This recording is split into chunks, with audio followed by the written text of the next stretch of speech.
Na Câmara dos Deputados, Hugo Mota, do Republicanos, foi eleito o novo presidente da casa. Vamos ao vivo conversar com o repórter Igor Damasceno, que acompanhou essa votação em loco, de pertinho. Tem todos os detalhes para a gente.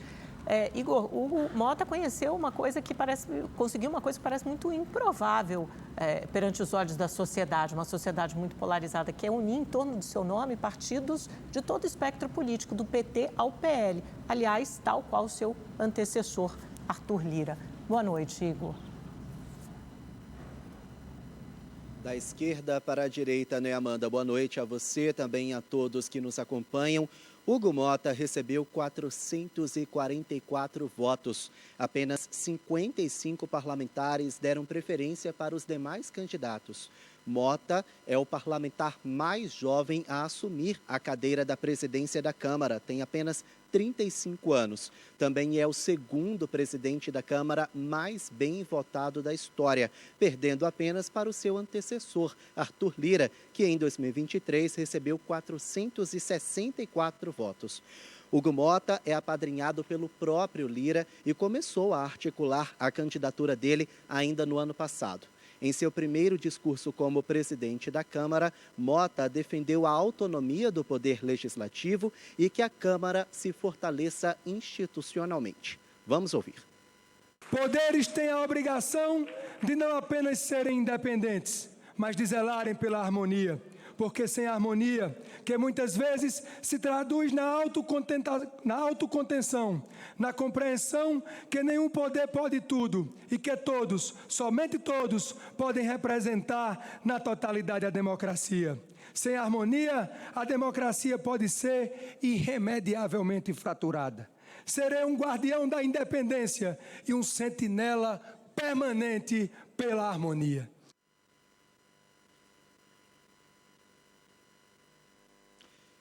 Bom, aqui na Câmara dos Deputados, os parlamentares ainda definiram que Altineu Cortes, do Partido Liberal, é o novo primeiro vice-presidente e Elmar Nascimento será o segundo vice-presidente. Durante todo o dia, a movimentação foi intensa aqui na Câmara dos Deputados, com 3 reuniões marcadas de última hora para alinhar as últimas estratégias e alianças políticas. Mota foi eleito com um arco de apoio que reuniu 18 dos 20 partidos atuantes aqui na Câmara dos Deputados. Veja os detalhes na reportagem. Hugo Mota, do Republicanos, alcançou um feito raro. Conquistou o apoio tanto da base governista quanto da oposição. Ao todo, 18 partidos apoiam sua candidatura. Os ministros Paulo Teixeira, do Desenvolvimento Agrário, e Alexandre Padilha, das Relações Institucionais, estão licenciados do governo para reforçar o apoio a Mota. Segundo eles, o parlamentar tem o perfil mais conciliador. Eu voltei para votar no Hugo Mota porque eu entendo que o Hugo Mota é estabilidade no país.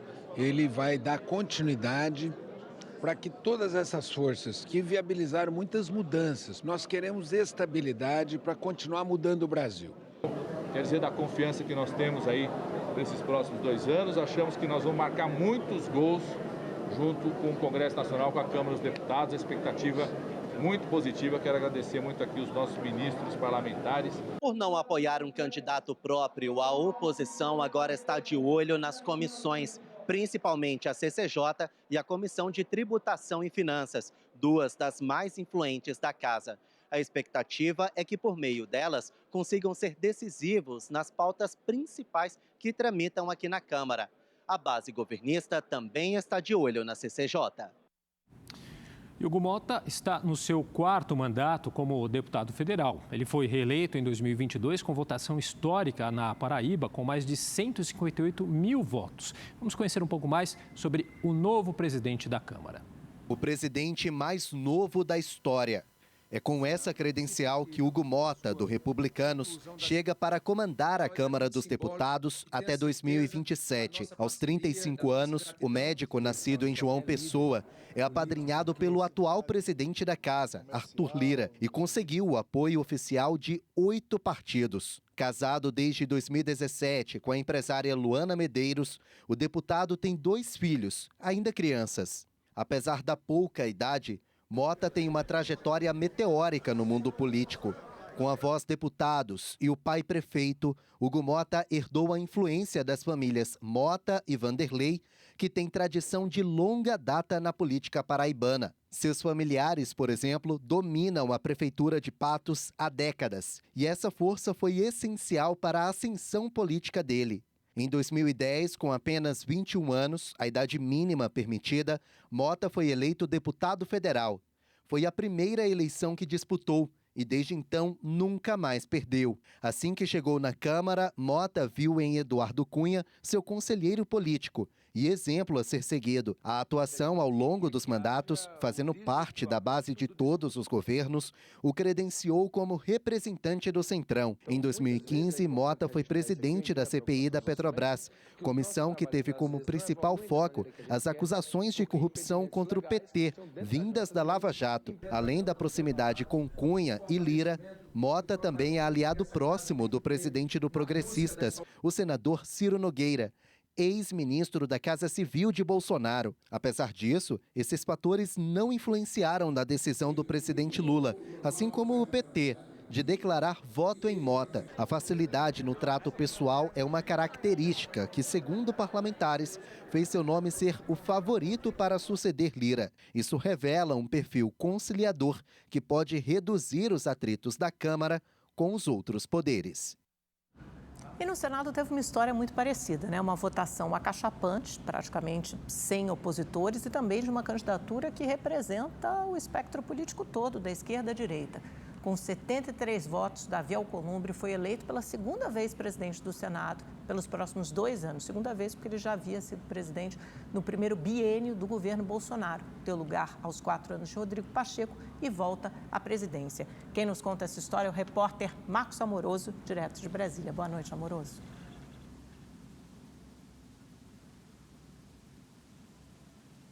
Olá, Amanda, boa noite a você e a todos que nos assistem. Exatamente isso, 73 votos, ou seja, só 8 senadores não votaram em Davi Alcolumbre para a presidência. E isso era uma coisa que já estava contada, até pela forte aliança que ele tem. Dos 12 partidos da casa, 10 apoiaram a candidatura dele. Logo após essa vitória, que já era esperada, o presidente Lula ligou e falou com Davi Alcolumbre, parabenizou ele pela vitória, pelo novo mandato como presidente do Senado e do Congresso. Lula disse que o país cresce mais, cresce quando o Congresso e o Executivo andam juntos em harmonia, todas as instituições da República, na verdade. O presidente também disse que ele e Alcolumbre devem seguir juntos na defesa da democracia, na construção de um país mais desenvolvido e menos desigual, com oportunidades para todo o povo brasileiro. O dia foi movimentado, as coisas aqui começaram bem cedinho e nós preparamos uma reportagem que resume bem o que rolou por aqui. Vamos acompanhar como se deu essa eleição para a presidência do Senado.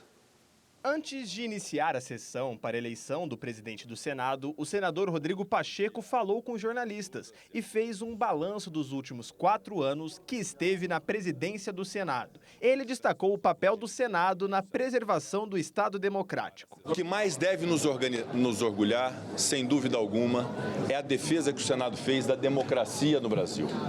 A defesa da democracia foi uma tônica que fez com que o Senado se unisse no momento de negacionismo, de ataques antidemocráticos, de negação à obviedade de que a democracia deve ser garantida no Brasil. Pacheco também falou do futuro e comentou a declaração do presidente Lula de que espera ver o senador assumir o governo de Minas Gerais. Isso é um desejo, isso é um sonho de qualquer político governar o seu estado e, evidentemente, é um sonho que eu sempre tive de ser governador do meu estado. Mas fico muito honrado de um presidente da República, como o presidente Lula, que é um grande político, um ser humano extraordinário, poder ter esse desejo e essa vontade, e mais do que isso, externar isso a vocês, a imprensa, da forma como fez. Já no plenário, Rodrigo Pacheco ouviu discursos dos colegas sobre a sua gestão. A eleição acabou atrasando 2 horas e somente por volta do meio-dia os candidatos começaram a apresentar suas propostas. O primeiro a discursar foi o astronauta Marcos Pontes, do PL de São Paulo. Depois, foi a vez de Davi Alcolumbre, do União Brasil, do Amapá. Na sequência, falaram Eduardo Girão, do Novo, do Ceará, Marcos Duval, do Podemos do Espírito Santo e, por fim, Soraya Tronic, do Podemos de Mato Grosso do Sul. Depois de discursar, Soraya e Marcos Duval retiraram suas candidaturas. Antes do resultado, os senadores comemoraram o anúncio de que havia 81 votos na urna. Isso porque, em 2019, quando Alcolumbre foi eleito pela primeira vez, havia 82 votos e o processo teve de ser refeito. No placar final, Alcolumbre levou 73 votos. Marcos Pontes e Eduardo Girão ficaram com 4 votos cada. Com o resultado proclamado, Alcolumbre recebeu uma ligação do presidente Lula, que o parabenizou pela vitória. Depois, ele assumiu a cadeira e falou que o Congresso, sob seu mandato, terá posicionamento forte. Com os 73 votos de hoje, Davi Alcolumbre conseguiu 31 votos a mais que em sua primeira eleição em 2019. Isso o coloca como o terceiro presidente do Senado mais votado da história, atrás apenas de José Sarney e Mauro Benevides. Alcolumbre disse que quer usar esse apoio para pacificar o Senado. O painel marca 73 votos à nossa candidatura. E isso representa claramente o amplo respaldo político que este plenário está conferindo ao projeto coletivo que nós construímos juntos. Por vezes, isso nos exigirá um posicionamento corajoso perante ao governo, ao judiciário, à mídia ou ao mercado. Nem sempre agradaremos a todos, mas é importante que seja dito hoje: este Senado, este Congresso Nacional, não vai se omitir nem vai vacilar para tomar as decisões que melhorem a vida das pessoas. E Davi Alcolumbre assume a presidência pela segunda vez. Ele está no segundo mandato como senador. Davi Alcolumbre, do União Brasil, assume a presidência do Senado pela segunda vez. E se na primeira eleição, em 2019, ele não era o favorito, agora o retorno ao cargo já era dado como certo bem antes das eleições de hoje. Primeiro presidente judeu da história do Senado, o amapaense de 47 anos é casado com Liana Andrade e pai de 2 filhos, Davi e Mateus. Comerciante, chegou a cursar Ciências Econômicas, mas não concluiu o curso. Começou então a vida política como vereador em Macapá, a sua cidade natal, no ano 2000. 2 anos depois, foi eleito deputado federal pela primeira vez aos 25 anos. Pediu licença do cargo para ser secretário municipal de obras em Macapá, mas voltou para o Congresso no ano seguinte.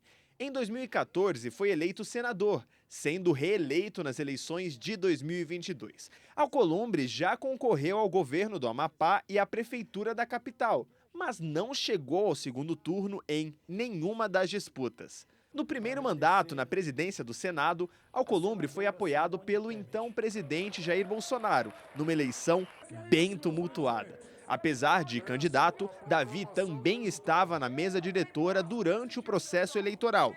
Isso incendiou o plenário. Além disso, em uma das votações, foram encontrados 82 votos, quando só existem 81 senadores. Nos 2 anos à frente da casa, o amapaense passou pela aprovação da reforma da Previdência e pela pandemia de Covid-19. Para este segundo mandato, Alcolumbre conta novamente com o apoio dos bolsonaristas e, desta vez, do governo do presidente Lula. Apesar do apoio, o executivo deve enfrentar mais dificuldades na articulação política, já que Davi Alcolumbre não deve ser um aliado tão próximo quanto foi Rodrigo Pacheco. Estamos aqui falando tanto dessa eleição no Congresso, né? Mas você sabe qual é o papel da Câmara dos Deputados e do Senado Federal? A importância da escolha dos nomes que vão comandar o Legislativo pelos próximos 2 anos? O Anderson Arcoverde e a Franci Rodrigues prepararam uma reportagem especial para o Rede TV News.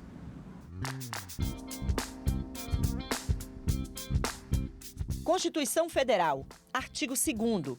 São poderes da União, independentes e harmônicos entre si, o Legislativo, o Executivo e o Judiciário. Na prática, no Brasil, com a nossa democracia representativa, marcada por um sistema multipartidário, não temos visto essa relação harmônica entre os três poderes. A relação entre os três poderes tem sido testada a cada nova votação no Congresso Nacional. A governabilidade está diretamente ligada ao relacionamento do Executivo com os presidentes da Câmara e do Senado.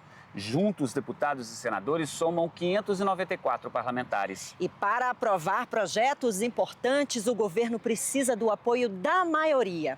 Só que isso não é suficiente se o Executivo não puder contar com a boa vontade dos presidentes das duas casas.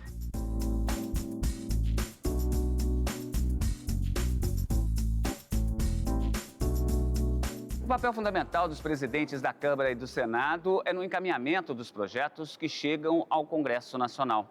As propostas enviadas pelo governo começam a ser discutidas aqui, na Câmara dos Deputados. E é o presidente da Casa quem decide quando esse texto será colocado em votação. É claro que é preciso seguir uma ordem de procedimentos, como passar pelas comissões, onde as propostas serão analisadas, e escolher os relatores, que são aqueles que vão finalizar o texto de cada matéria.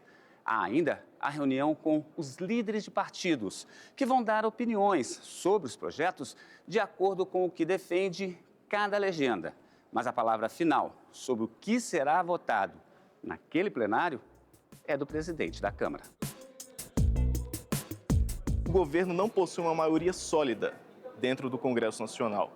Caso um tema muito espinhoso, de muita valia econômica para o governo, seja colocado em pauta e o governo não tenha maioria para aprová-lo, certamente corre o risco de sofrer derrotas dentro do Congresso Nacional. Uma vez concluída a votação aqui na Câmara dos Deputados, a proposta encaminhada pelo governo precisa passar pelos mesmos processos quando chega aqui no Senado. E, mais uma vez, o andamento dessa proposta depende do interesse do presidente da Casa. E, assim como na Câmara, aqui no Senado, é o presidente quem dá a palavra final sobre a chamada ordem do dia, que é a pauta de votação do plenário.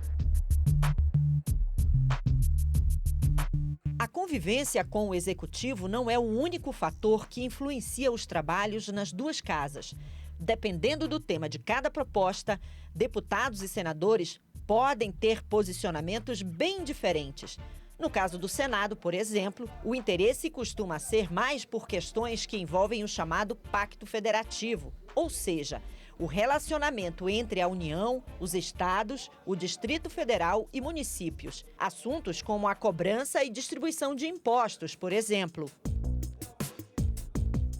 Quando a gente trabalha com essa ideia de federação, a questão principal que tem por trás de uma federação é a questão de divisão da força política de cada um dos membros da federação e a divisão dos recursos necessários, né, para que esses membros da federação e a própria União sobrevivam. É papel do Senado fazer o equilíbrio entre os estados. Então, por que você dá em compensação para que o estado tal perca, por exemplo, uma parte do rendimento? Então, o Senado é um elemento de estabilização muito importante dentro do sistema e é um elemento de equilíbrio do poder entre as várias unidades federativas, 26 estados e o Distrito Federal.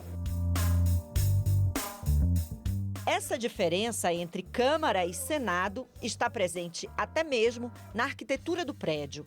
A Câmara tem um número maior de parlamentares. A quantidade de deputados de cada estado é proporcional ao número de eleitores e o mandato tem 4 anos. O arquiteto Oscar Niemeyer fez a cúpula da Câmara voltada para cima, aberta, pois ela representa a vontade do povo. Já o Senado representa os estados e o Distrito Federal. Por isso, cada unidade da federação tem o mesmo número de senadores, 3. A cúpula fechada e voltada para baixo significa que esse é um espaço de reflexão e experiência, já que o mandato de um senador é de 8 anos. Normalmente, o tema típico que fica aqui pelo Senado são temas que exigem maturação, exigem acordo, exigem conversa. Na Câmara, a coisa é mais dinâmica, inclusive pela quantidade de pessoas. Nós temos lá mais de 500 deputados agindo. Aqui nós temos apenas 81 senadores que têm que dar conta de toda coisa que é aprovada na Câmara, tem que passar por aqui também para seguir adiante. A Câmara é uma casa onde os temas mais acalorados ganham relevância, enquanto o Senado Federal é a casa da moderação, do equilíbrio, que tenta amortecer eventuais projetos populistas da Câmara dos Deputados, digamos assim. Além do encaminhamento das propostas legislativas, também cabe ao presidente da Câmara decidir sobre os pedidos de impeachment contra o presidente da República. Ele ainda pode assumir o comando do país, na ausência do presidente e do vice. O presidente do Senado também está na lista de sucessão da presidência, logo atrás do presidente da Câmara. É ele quem dá posse ao presidente da República a cada 4 anos. Outra de suas funções é a de presidente do Congresso, quando comanda as sessões conjuntas das duas casas, que reúnem senadores e deputados para votar propostas como o Orçamento da União e a Lei de Diretrizes Orçamentárias. Os próximos presidentes devem ficar nos cargos por 2 anos, ou seja, até o fim do mandato do presidente Lula. Na pauta, propostas de grande importância para o país, como a reforma tributária sobre a renda, a taxação dos streamings, a discussão sobre o aborto e a limitação dos poderes de ministros do Supremo Tribunal Federal. Hugo Mota e Davi Alcolumbre são lideranças públicas com perfis conciliatórios. E eles devem, sim, ser parceiros do governo em determinadas pautas, mas também vai abrir espaço para projetos da oposição, de pautas mais conservadoras, até porque ambos vão ser eleitos com apoio da direita, do centro e da esquerda. Do ponto de vista do apoio do governo, eu acho que os dois vão se comportar da mesma maneira, tentar ajudar o governo, apesar deles não serem claramente... Os partidos claramente não estão aliados necessariamente ao governo, mas eles votam a maior parte da pauta do governo sem maiores problemas.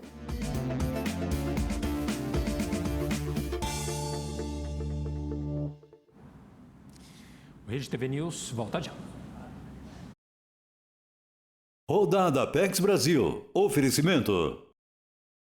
Apex Brasil, levando o seu negócio para o mundo.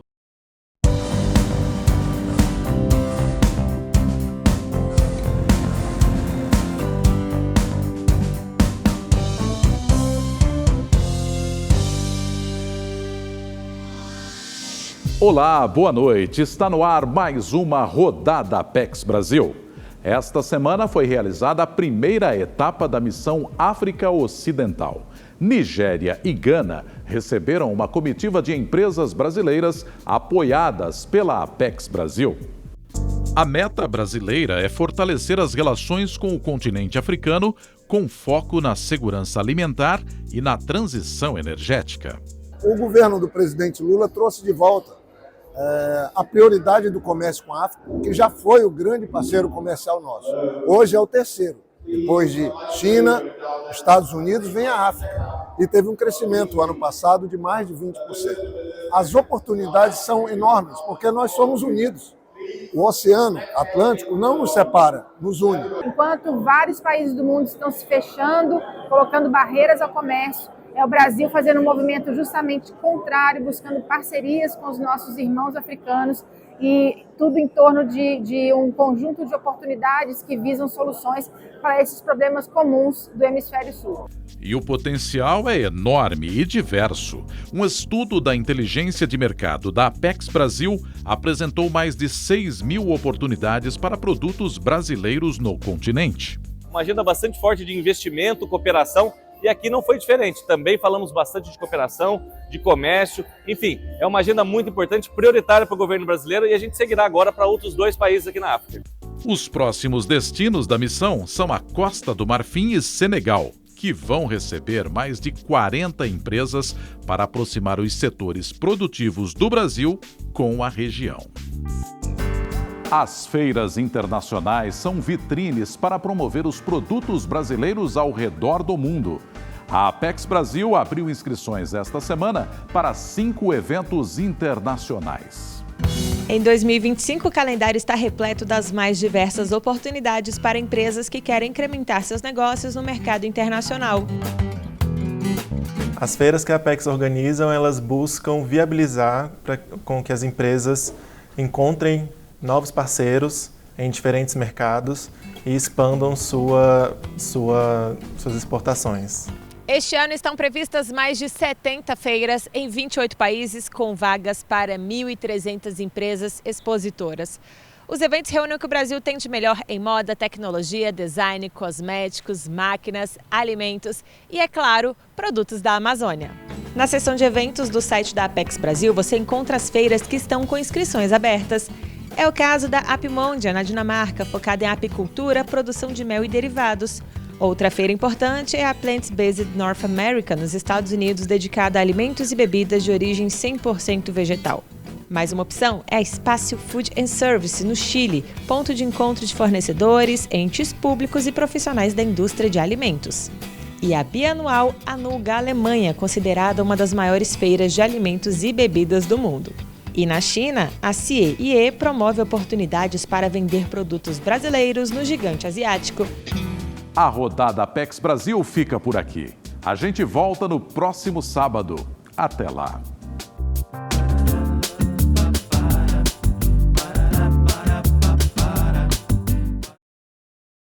Rodada Apex Brasil. Oferecimento. Apex Brasil, levando o seu negócio para o mundo. O Rede TV News está de volta. Cenas de violência tomaram as ruas do Recife antes do clássico entre as equipes do Santa Cruz e do Sport. 12 pessoas ficaram feridas. A capital pernambucana viveu momentos de terror na tarde de hoje. Imagens das brigas entre os torcedores foram registradas em diversos bairros, inclusive próximo ao estádio do Arruda. Um homem ficou despido e foi totalmente espancado. O confronto se espalhou pelo trânsito e os motoristas entraram em pânico. Imagens dessa barbárie foram transmitidas pelas redes sociais. Eu jogo bombador paulada, jogo o que tiver na frente. Alunos de uma academia ficaram com medo de uma possível invasão.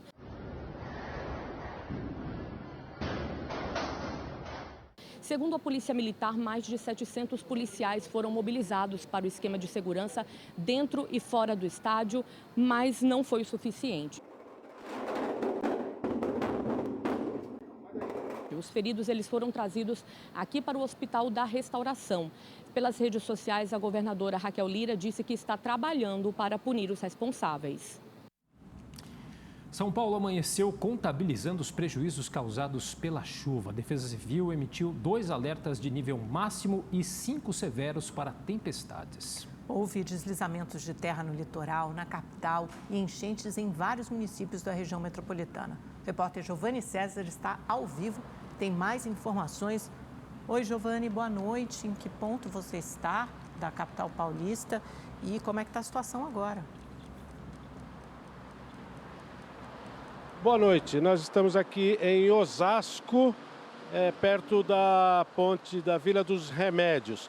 O prefeito de São Paulo sobrevoou a cidade para ver de perto os estragos, principalmente na Zona Leste. São Paulo está em estado de alerta, a situação é mais preocupante na Vila Prudente, Zona Leste, que vive estado de iminência de transbordamento. São 12 locais com alagamentos nesse momento, todos intransitáveis e 50 pontos em estado de atenção. O litoral sul também sofreu, mas aqui na Grande São Paulo, a cidade de Caieiras, 12 horas após a chuva, estava embaixo d'água porque um córrego transbordou e inundou toda a região. Sobre essa chuva e seus estragos, a nossa equipe fez um apanhado que você confere agora na reportagem. No bairro do Jaçanã, na zona norte da capital paulista, 80 famílias que vivem em áreas de risco tiveram que deixar o local, depois que a encosta cedeu e 8 barracos desabaram. 2 pessoas ficaram feridas.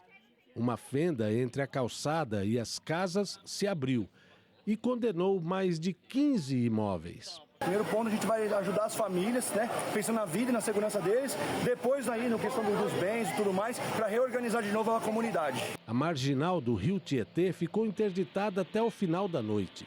No bairro da Penha, na Zona Leste, a polícia salvou uma família que teve a casa invadida pela enchente. 5 pessoas foram resgatadas com água na altura do peito, entre elas 2 bebês. O centro de Ferraz de Vasconcelos, na região metropolitana, e o Jardim Pantanal, na capital, registraram os maiores índices de chuva em 24 horas, 128 milímetros. Os bombeiros resgataram os moradores de barco. Até uma caixa d'água foi usada para retirar as vítimas da enchente. Muitas famílias perderam tudo. Aqui na casa tem uma proteção aqui para evitar a entrada da água. Só que passou por cima do batente. Passou por cima do batente. Passou 20 centímetros. A única coisa que restou aqui em casa foi o colchão, 2 colchões só. Aqui é meu quarto. Aqui é o quarto. Molhou esses 2 colchões, nós não dormimos desde ontem. Aí estamos aí, ó, tudo molhado. Esse guarda-roupa aqui, as coisas virou, ó, a água deu aqui, ó. Tá vendo? Nada sobrou. Em Campo Limpo Paulista, também na região metropolitana, um trem sem passageiros foi atingido por um deslizamento de terra e descarrilou. No município de Caieiras, ruas e avenidas ficaram completamente alagadas. Em Cajamar, a água invadiu uma rodovia. O trânsito ficou parado por quase 3 horas. A região central de Franco da Rocha também ficou submersa. A cidade do Guarujá, na Baixada Santista, foi uma das mais castigadas pela chuva. Um deslizamento de terra desabrigou cerca de 100 pessoas. Um abrigo emergencial foi montado em uma escola para acolher as famílias. A previsão para os próximos dias é de mais chuvas na região. Muito chocante sempre. O Rede TV News fica por aqui. Muito obrigada pela sua companhia. Bom domingo, nos vemos na segunda-feira. Uma ótima noite para você, ótimo final de semana.